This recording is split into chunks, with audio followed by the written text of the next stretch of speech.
नमस्कार। आज हम एक बहुत ही दिलचस्प जगह की बात करने वाले हैं, भरतपुर। ये पूर्वी राजस्थान में है और इसे राजस्थान का पूर्वी द्वार भी कहते हैं। जी हाँ, बिल्कुल।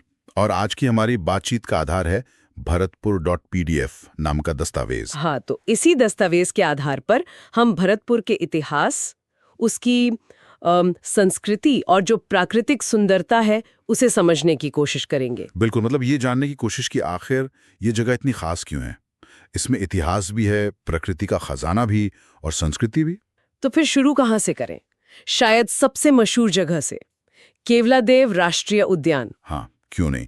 भरतपुर पक्षी अभयारण्य के नाम से ज्यादा जाना जाता है शायद। और देखिए, ये कोई मामूली पार्क नहीं है। सही कह रहे हैं, ये तो यूनेस्को विश्व धरोहर स्थल है। बिल्कुल। इसका मतलब है कि पूरी दुनिया के लिए ये एक अहम जगह है।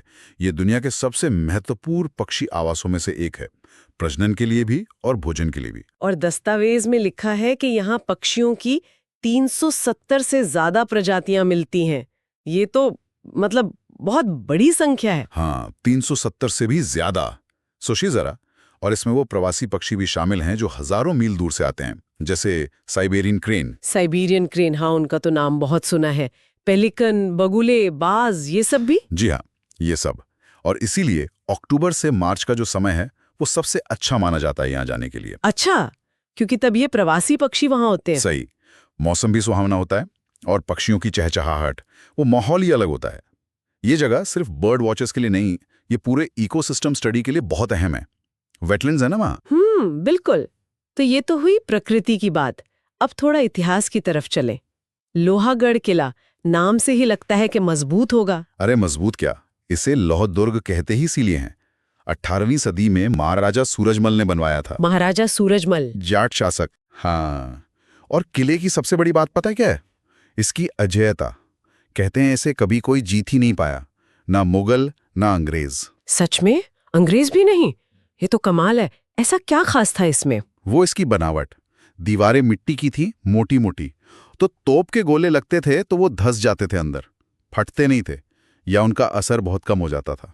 अच्छा, ये तो जबरदस्त इंजीनियरिंग है। बिल्कुल। और चारों तरफ गहरी खाई भी थी, पानी से भरी हुई। ये किला सिर्फ एक इमारत नहीं, वो जाटों की शक्ति और उनके प्रतिरोध का एक प्रतीक बन गया। और किले के अंदर भी कुछ खास जगहें हैं। दस्तावेज में किशोरी महल, महल खास, मोती महल का जिक्र है। हाँ, ये सब किले के अंदर के प्रमुख महल हैं। उस समय के शाही ठाट बाट की झलक मिलती है इनमें। वास्तुकला भी देखने लायक है। किले के अलावा एक और महल का नाम आता है, डीग पैलेस। ये भरतपुर के पास है। जी, पास में ही है। ये शासकों के लिए एक तरह से समर रिट्रीट जैसा था, गर्मियों में आराम करने की जगह। और ये अपने बगीचों और फव्वारों के लिए मशहूर है ना? हाँ, बहुत खूबसूरत बगीचे हैं और सैकड़ों फव्वारे। इसे जल महलों का शहर भी कह देते हैं कभी कभी।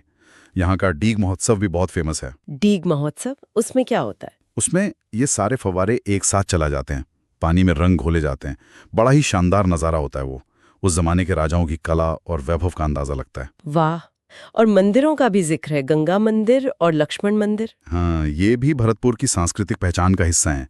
इनकी वास्तुकला भी काफी अनूठी है और धार्मिक महत्व तो है ही। तो मतलब शहर सिर्फ किलों और महलों का ही नहीं है। सही बात है। तो अगर कोई पूछे कि भरतपुर क्यों जाएं, तो कई कारण हैं। सबसे पहला तो शायद पक्षी प्रेमी और प्रकृति प्रेमी लोगों के लिए केवलादेव। निश्चित रूप से उनके लिए तो ये स्वर्ग है। वन्यजीव फोटोग्राफरों के लिए भी। और इतिहास में रुचि रखने वालों के लिए। उनके लिए लोहागढ़ किला है, जाट इतिहास है, महाराजा सूरजमल की कहानी है। ये पूरा क्षेत्र अपने आप में काफी ऐतिहासिक रहा है। और लोकेशन भी अच्छी है। आगरा से सिर्फ 55 किलोमीटर। हाँ, और जयपुर से करीब 180 किलोमीटर। तो जो लोग गोल्डन ट्रायंगल टूर करते हैं, दिल्ली, आगरा, जयपुर, वो इसे आसानी से अपने प्लान में शामिल कर सकते हैं। बिल्कुल। और जैसा हमने कहा, अक्टूबर से मार्च बेस्ट टाइम है। जी, मौसम बढ़िया और पक्षी भी मौजूद। तो कुल मिलाकर देखें तो भरतपुर में इतिहास की मजबूती है लोहागढ़ किले के रूप में, प्रकृति की ऐसी अद्भुत देन है केवलादेव के रूप में, और साथ में संस्कृति भी है महलों और मंदिरों में। बिल्कुल सही कहा। ये एक अनोखा संगम है। हाँ। और अंत में एक बात सोचने वाली है ना, कि एक शहर जो अपनी मिलिट्री ताकत के लिए जाना गया, अपने अजय किले के लिए, वही शहर दुनिया के सबसे शांत, सबसे महत्वपूर्ण पक्षी अभयारण्यों में से एक का घर भी है। ये दिलचस्प विरोधाभास है। हाँ, या शायद ये विरोधाभास नहीं, संतुलन है। कि कैसे ताकत और शांति, इतिहास और प्रकृति दोनों एक ही जमीन पर साथ साथ फल फूल सकते हैं। ये सोचने का एक पहलू है। बिल्कुल, इस पर जरूर सोचा जा सकता है।